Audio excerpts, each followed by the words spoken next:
Happy Sunday, you guys, and welcome back to another episode of Sis Let's Talk. I am so excited about all the things that's up and coming.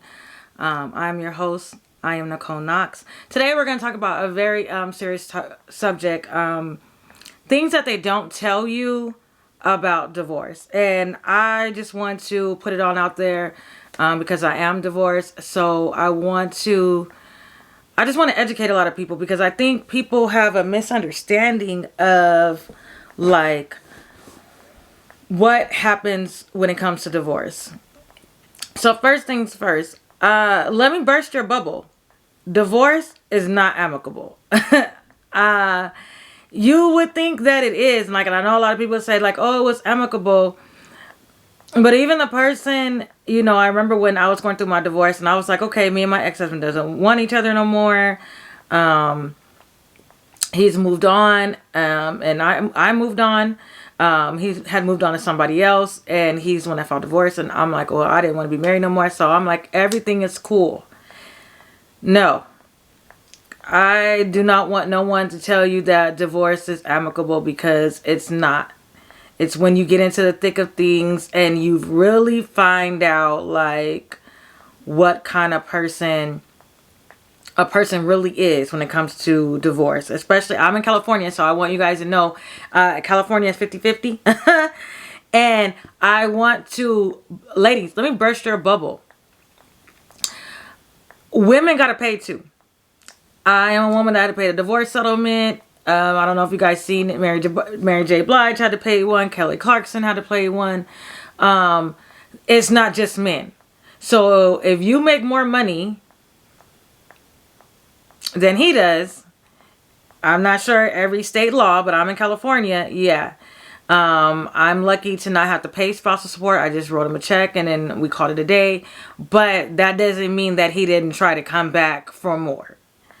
And so I just want to get that out of you guys' head that, oh, only men have to pay. No, boo-boo. Women do too. Women do too. Another thing that I want you guys to understand. Divorce is like death. So you are going to go through the 5 stages of grief.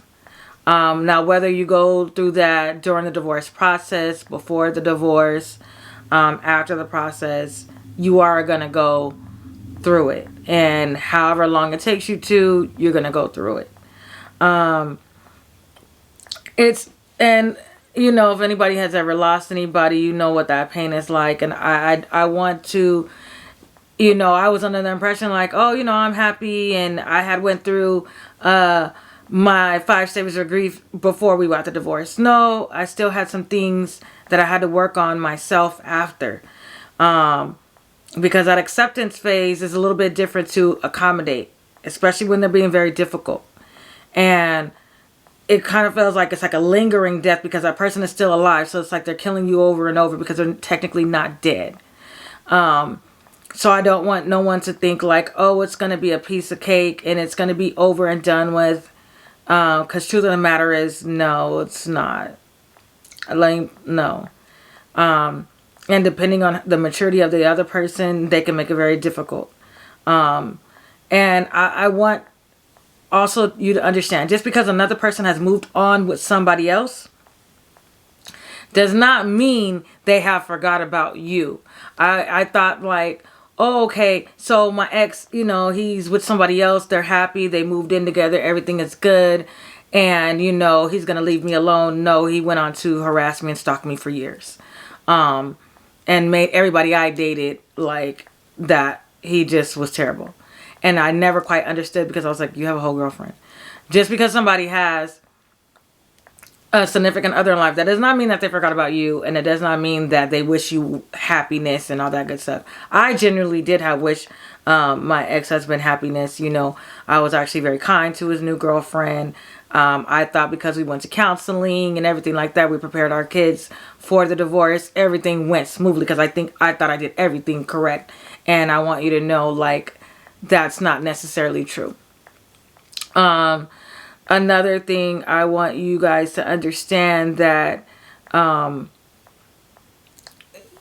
how everything worked out, the divorce is not always, it takes two to make a divorce. It takes two to destroy a marriage. So I don't want, during that process, I do want you to understand, like, you need to figure out things that you did wrong during the marriage too, because it takes two to ruin a relationship, not just one. And, grow and learn from it. Grow and learn from it. Also, too, I want you to be accepting of the fact that one of the things that I noticed, and a lot of things that I'm noticing with a lot of divorced women, I'm not, men are a little bit different. Women who are divorced, we don't really feel secure enough, ready enough, even though we might be healed. We don't be ready to jump into another relationship or something long-term right away. Because we've been through a lot, and now we're experiencing our freedom, we're experiencing our happiness, and we're really taking that time to really enjoy ourselves and get to know ourselves again.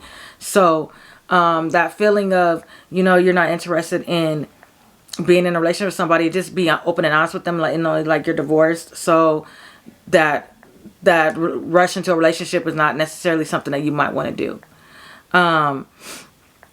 Also too, be okay with yourself. I know that a lot of times with divorce, you kind of feel like a failure because you had made the commitment that you're going to be there for better or for worse. A lot of us took our vows very seriously. So, that doesn't make you a bad person because your divorce didn't work, your marriage didn't work out. You're not a bad person. It's just that things happen. And so you'll go through the process of, dang, did I did everything I was supposed to do? Did I go through the counseling? Did I really try to make it work for my kids? Also too, I want you to be open to the divorce. When you think about the divorce and how you want to not be with somebody, you don't take into consideration everybody else. When me and my ex-husband was like, we didn't want to be with each other no more, we didn't take into consideration that it was going to affect our kids. We didn't take into consideration it was going to affect our family. We really thought very selfishly. And we didn't expect that it would affect our friends. And we didn't expect that it would affect a lot of people. And even though that was not our responsibility, but it hurt a lot of people. And families got torn apart, not just our own private family. Like, other relationships that other people had, it affected them, because it's like, whose side did they choose? Like, divorce is never really easy.